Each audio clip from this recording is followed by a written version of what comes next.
Penyanyi, Virgon ditangkap oleh polisi terkait penyalahgunaan narkoba pada Kamis, 20 Juni 2024, pada pukul 1 WIB di sebuah kos yang ditempatinya di kawasan Ampera, Jakarta Selatan.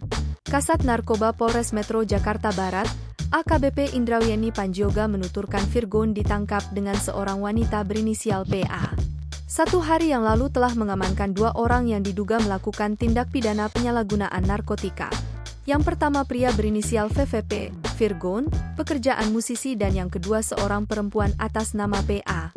Katanya di kantor Polres Metro Jakarta Barat, Jumat, 21 Juni 2024. Pada saat ditangkap, Panjioga mengungkapkan pihaknya menyita barang bukti berupa narkoba jenis sabu dan alat hisap. Barang bukti yang kami dapatkan adalah narkotika jenis sabu. Untuk beratnya ada 1 klip kecil narkotika jenis sabu dan alat hisap, jelasnya. Dia mengatakan Virgon ditangkap setelah mengonsumsi sabu bersama rekan wanitanya. Saat ditangkap, kata Panjioga, penyanyi lagu Surat Cinta untuk Starla itu tidak melakukan perlawanan. Tidak ada perlawanan dan yang bersangkutan cukup kooperatif, tuturnya.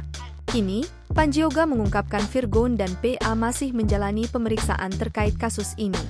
Adapun salah satu materi pemeriksaan adalah terkait pihak yang menjual barang haram itu kepada Virgon. Sekarang tim kami masih di lapangan untuk mengembangkan kasus ini, tuturnya. Ketika ditanya terkait hubungan Virgon dan PA, Panjioga mengungkapkan penyidik masih melakukan pendalaman. Selain itu, Panjioga juga masih enggan untuk mengungkapkan motif dari Virgon dan PA sampai mengonsumsi barang haram tersebut.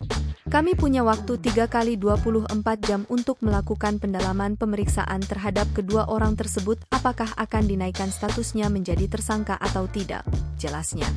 Download Tribun X sekarang, menghadirkan lokal menjadi Indonesia.